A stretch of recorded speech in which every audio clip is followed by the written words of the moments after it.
Olá, queridos amigos, estamos aí no 7º domingo do tempo comum, ano litúrgico A da nossa igreja. É um prazer ter vocês aqui conosco, meditando novamente o Santo Evangelho deste domingo, que será Mateus, capítulo 5, versículos de 38 a 48. E o tema é desarmar o ódio com a bondade. Desarmar o ódio com a bondade. Prosseguimos neste domingo lendo e meditando o grande discurso ou sermão da montanha, que vai do capítulo 5 ao 7º do Evangelho segundo Mateus. Jesus propõe uma nova relação com Deus, que não pode mais estar contida na antiga aliança, aquela feita com Moisés.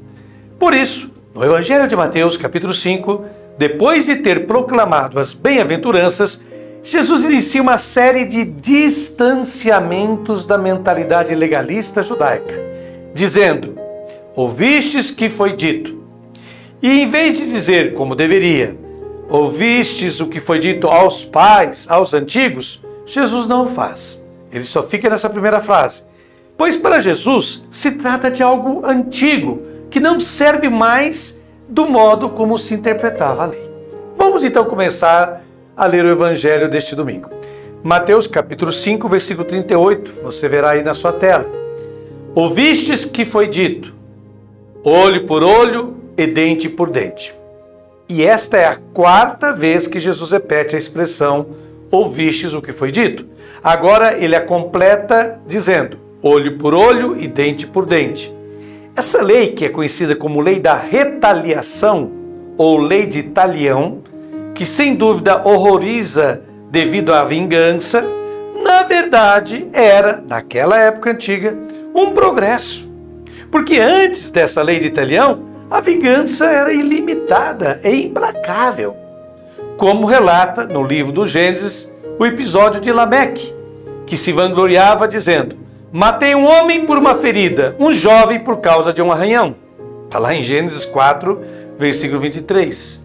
A frase que Jesus citou é extraída do livro de Deuteronômio, no final do capítulo 19, versículo 21, onde o autor diz, não demonstrarás piedade, vida por vida, olho por olho, dente por dente, mão por mão, pé por pé. Então, é uma lei onde não existe compaixão, mas tem que fazer o culpado pagar pelo dano que fez. Então, Jesus menciona essa lei, que estava em vigor na sua época. Vejamos agora o versículo 39. Eu, porém, vos digo, não ofereçais resistência ao malvado. Pelo contrário, ao que te bater na face direita, oferece-lhe também a outra. Bem, Jesus se distancia de tudo isso. Devemos ter em mente que a única vez que Jesus levou um tapa, ele teve o cuidado de não dar a outra face. Está lá em João capítulo 18, versículos 22 a 23, quando ele estava no Sinédrio e levou um tapa de um soldado. Então, o que essa declaração de Jesus significa? Não é um convite para ser burro, mas para ser bom até o fim. Desarme a raiva, desarme a agressão do outro com a sua bondade. Trata-se de desarmar o outro, trata-se, portanto, de não sermos estúpidos. É disso que se trata, é isso que Jesus Cristo está insistindo. Prossigamos. Versículo 40 do mesmo capítulo 5 de Mateus nos diz, ao que quiser te processar para tomar tua túnica, dá-lhe também o manto. Essa é uma pessoa prepotente, essa que é mencionada no fundo por Jesus nesse versículo. Então, deixa-lhe até mesmo aquilo que não podia pegar, ele levar. O manto, naquela época, também servia de cobertor à noite. E ele vai se embaraçar com a túnica, com o manto, e você vai ficar mais livre. Então Jesus está aqui nos convidando a ter essa liberdade plena. Tudo baseado em desarmar a agressão dos outros. Quem te agredir, não agrida de volta. Desarme a agressão com a tua bondade, com o teu comportamento diferenciado em relação ao que você está recebendo da outra pessoa. Essa é a sabedoria de Jesus. Versículo 41 nos diz, se alguém te obrigar a acompanhá-lo por 1000 passos, caminha 2000 com ele. Jesus aqui se refere às leis das forças de ocupação, os romanos, que impunham exercícios forçados, serviços obrigados às pessoas, como será o caso do Cirineu, que lá em Lucas 23, 26, é obrigado a ajudar Jesus a carregar a cruz, por um dos soldados que escoltava Jesus até o Calvário. Portanto, novamente aqui o convite é desarmar a agressividade do outro com o teu amor. Porque se responde à agressão, não se responde à agressão com mais agressão. Porque, do contrário, a agressão cresce e ninguém sabe onde vai parar. Vejamos o versículo seguinte, o 42. Dá a quem te pedir, e não vires as costas a quem te pedir emprestado. Então Jesus dá uma indicação muito, muito clara para a comunidade cristã. Dá a quem te pedir. Dar não é perder, mas ganhar. Porque é sabido que quando alguém dá, então o Pai dá com mais abundância ainda a esta pessoa. E não vires as costas a quem te pedir emprestado. Por isso, Jesus nos convida a ter essa atenção aos necessitados, aos que nos pedem, sem calcular, sem ficar fazendo contas. Prosseguindo, no versículo 43 do capítulo 5 de Mateus, lemos: Ouvistes que foi dito, amarás o teu próximo e odiarás o teu inimigo. Ao preceito de amar o próximo, acrescenta-se o de odiar o inimigo. Podemos encontrar essa expressão nos Salmos. Por exemplo, lá no Salmo 139, versículos de 21 a 22, a seguinte frase: Porventura não odeio, Senhor, os que te odeiam? Não detesto os que se insurgem contra ti? Com ódio implacável os odeio, tornaram-se meus inimigos. Portanto, era costume na cultura judaica antiga unir-se o amor ao próximo também com o ódio aos inimigos. Olha a resposta de Jesus. Vejamos os versículos 44 a 45. Eu, porém, vos digo, amai os vossos inimigos e orai pelos que vos perseguem. Assim vos tornareis filhos do vosso Pai que está nos céus. Pois ele faz nascer o seu sol sobre maus e bons e faz descer a chuva sobre justos e injustos. Com Jesus, nessa nova relação que existe com o Pai e com os irmãos, tudo isso cessa. Eu, porém, vos digo, amai os vossos inimigos. O que Jesus pede é um amor generoso, um amor que se faz dom, e o amor se torna oração. Orai pelos que vos perseguem, diz Jesus. Que são esses inimigos. Justamente os que nos perseguem são os nossos inimigos. Por que ele pede isso?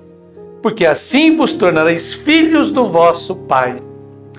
Filho, na cultura da época de Jesus, não significa apenas aquele que nasceu de alguém, mas aquele que se assemelha a alguma pessoa no comportamento. Portanto, Jesus aqui faz um convite para sermos semelhantes ao seu Pai que está nos céus, ou seja, nos comportarmos como o seu Pai se comporta, com amor gratuito, com amor sem limites. Aqui Jesus, além de dar indicações aos seus seguidores sobre como se comportar, revela-nos quem é Deus, dizendo: Ele faz nascer o seu sol sobre maus e bons, faz descer a chuva sobre justos e injustos. O profeta Amós, no capítulo 4 do seu livro, versículo 7, na verdade discorda. O profeta Amós apresentou um Deus que recusava a chuva aos injustos. Então, o Deus de Jesus não é um Deus que recompensa os bons e castiga os maus, mas é um Deus de amor, é um Deus que mostra seu amor a todos, independentemente de sua conduta. Como disse Jesus, faz nascer o sol sobre os maus e os bons, e não só sobre os que o merecem, mas sobre todos os que dele necessitam. Jesus passa da teoria da doutrina do mérito à doutrina do dom. Deus não ama os seus, não ama as criaturas pelos seus méritos, mas pelas suas necessidades. E agora vamos concluir o evangelho deste domingo lendo os versículos de 46 a 47, que nos dizem: Se amais somente os que vos amam, que recompensa tereis? Não fazem os publicanos o mesmo? E se saudais somente aos vossos irmãos, que fazeis de extraordinário? Não fazem os gentios o mesmo?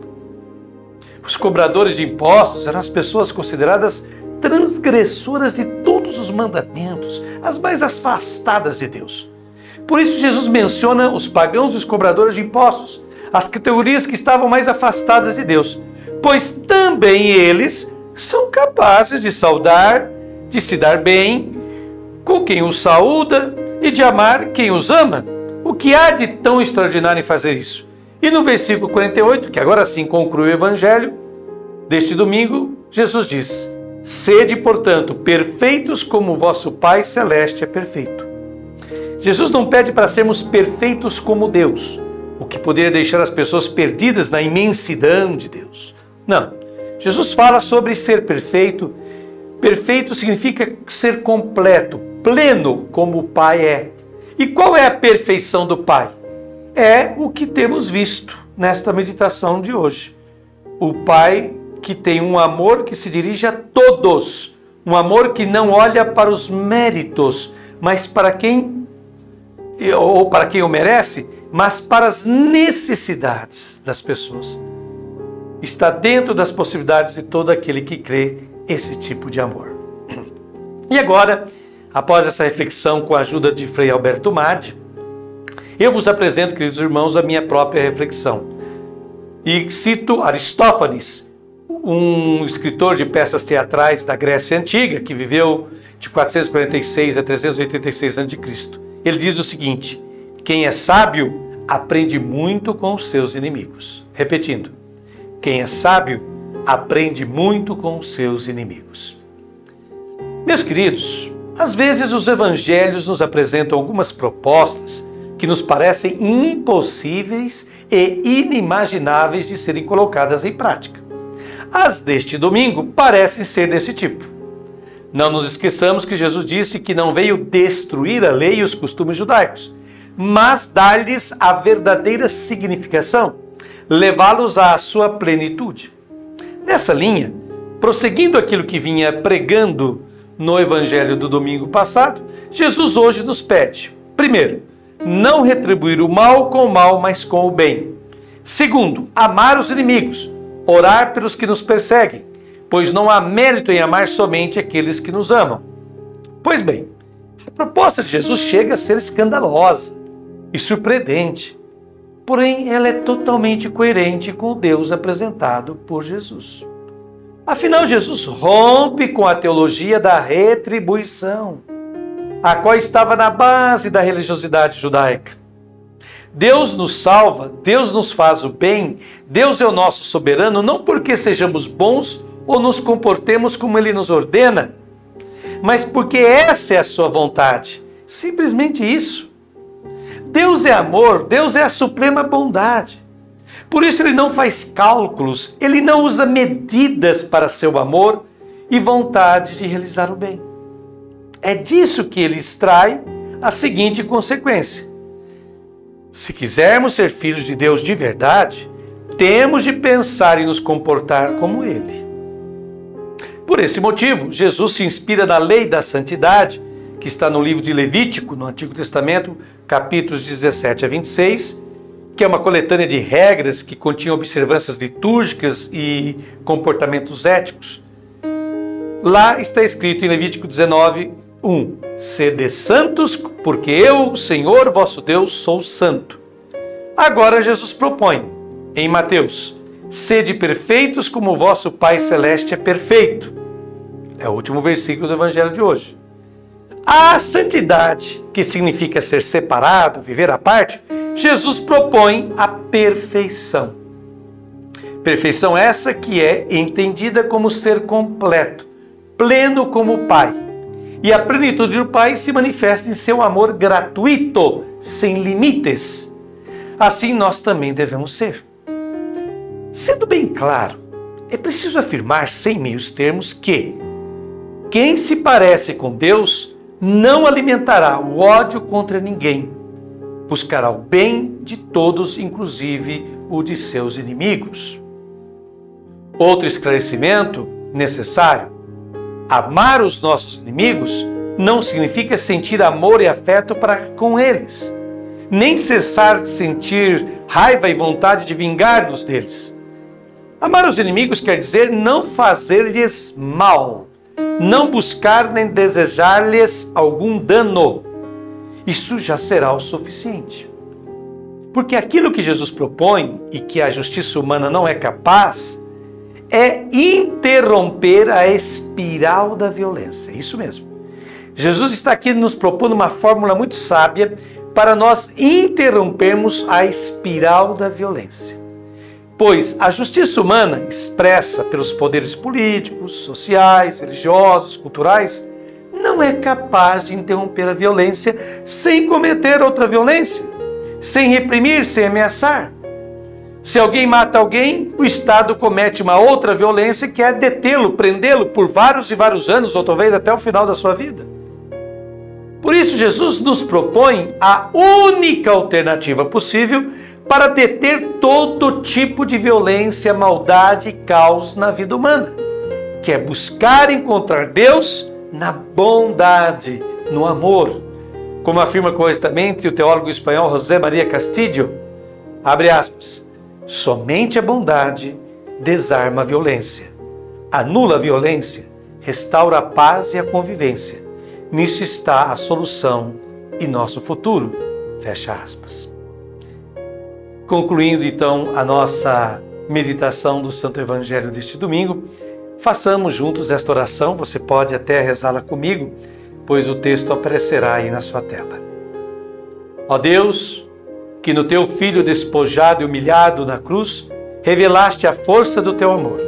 Abre os nossos corações ao dom do teu Espírito e faze que, acolhendo-o, se rompam as correntes da violência e do ódio que nos prendem ao estilo de vida de quem não vos conhece, porque na vitória do bem sobre o mal manifestamos a nossa identidade de filhos de Deus e testemunhamos o teu evangelho de reconciliação e paz. Amém. Um beijo no coração de cada um de vocês. Deus vos abençoe neste final de semana e até o próximo, se Deus quiser.